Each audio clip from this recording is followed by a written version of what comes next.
The Castle by Franz Kafka. Chapter 19.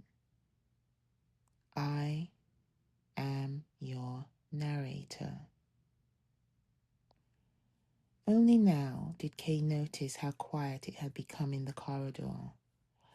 Not just in this part of the corridor where he had been standing with Frida, and which seemed to be part of the domestic staff's quarters, but also in the long corridor with the rooms that had earlier sounded so lively leading off it. So the gentleman had finally gone to sleep. Kay himself was very tired, perhaps so weary that he hadn't defended himself against Jeremiah as he should have done. It might have been cleverer to take his cue from Jeremiah himself, who was obviously exaggerating his chill. His pitiful state was not the result of a chill, but was innate in him, not to be cured by any healthy herbal infusion. Yes, to take his cue from Jeremiah, make a great spectacle of his very real weariness, collapse here in the corridor, which would surely feel good, sleep for a while, and then perhaps enjoy a little nursing. Only it wouldn't have turned out as well as it did for Jeremiah, who certainly and probably rightly would have won in any such competition for sympathy, and no doubt any other contest too. Kay was so tired that he wondered whether he might not try getting into one of these rooms, many of which must be empty, and have a good long sleep in a fine bed. He thought that might compensate for a good deal. He had a nightcap ready to hand, too. There had been a small carafe of rum on the tray of china that Frida had left lying on the floor. Kay did not shrink from the effort of going back to it and emptied the little flask. Now at least he felt strong enough to appear before Erlanger. He looked for the door of Erlanger's room, but as the servant and Gerstacker were no longer to be seen, and all the doors looked the same, he couldn't find it. However, he thought he remembered roughly whereabouts in the corridor the door was, and decided to try opening a door that, in his opinion, was probably the one he wanted. The venture couldn't be too risky. If the door led to Erlanger's room, he supposed Erlanger would see him now. If it was someone else's room, he could apologize and leave again. And if the guest in the room was asleep, which was the most likely outcome, Kay's visit wouldn't even be noticed.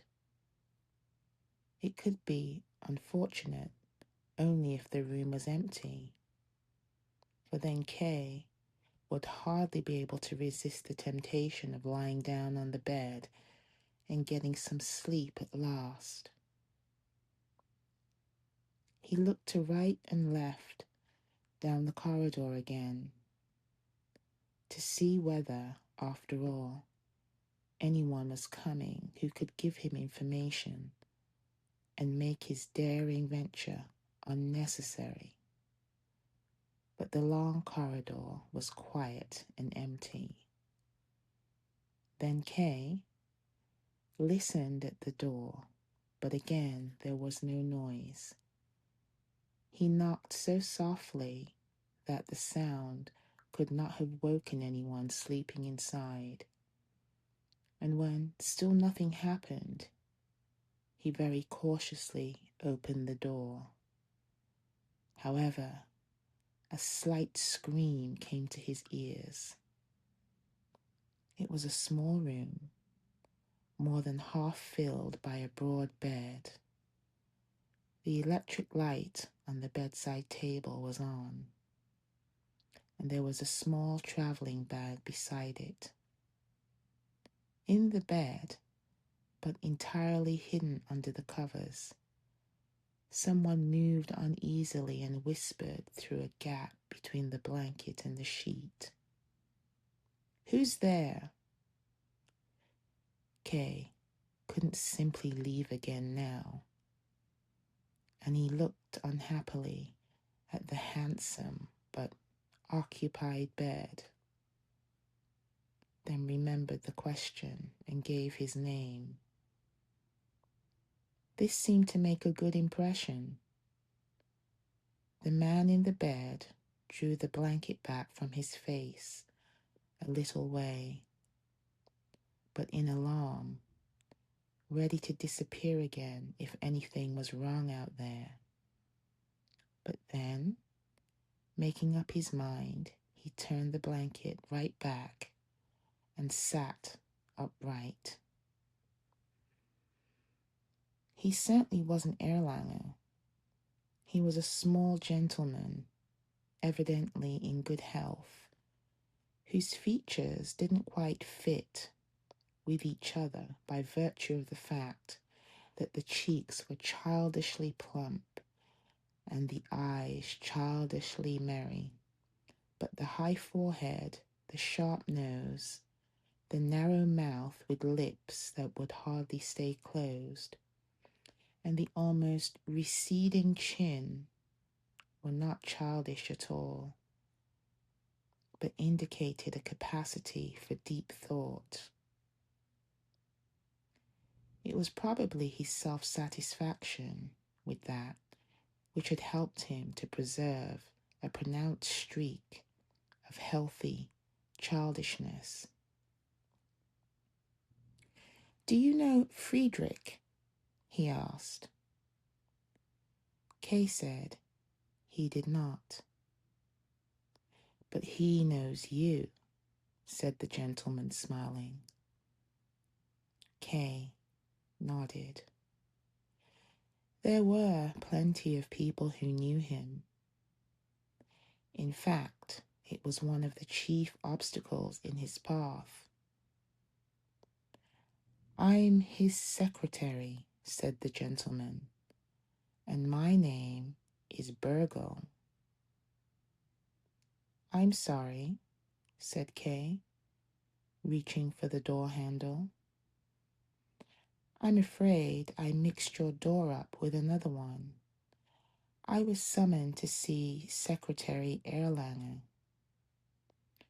"What a pity," said Bürgel. "Not that you're summoned to see someone else. It's a pity you mixed the doors up. You see, once I'm woken, I can never get to sleep again." "Well, no need for that to upset you. It's my personal misfortune." "Why can't the doors here be locked, do you think?" "There's certainly a reason for it. An old saying has it that the doors of secretaries are always open. Still, it needn't be taken quite so literally." And Bürgel looked at Kay inquiringly and cheerfully, for despite his complaint, he seemed to be well rested, and probably had never been as tired as Kay was just now. "Where are you going?" asked Bürgel. "It's 4 a.m. You'd have to wake up anyone you wanted to see now. Not everyone's as used to being disturbed as I am. Not everyone will take it so patiently. The secretaries are a high-strung lot. So, stay here for a while. They begin to get up at about 5 o'clock in this place, and then you'll be able to comply with your summons letter. So, please let go of that handle and sit down somewhere. Not that there's much room, to be sure. You'd better sit on the edge of this bed. Are you surprised that I have neither a chair nor a table in here? Well, I had the choice of either a completely furnished room with a narrow hotel bed or this big bed and nothing else but the washstand. I chose the big bed. After all, the bed is what matters most in a bedroom.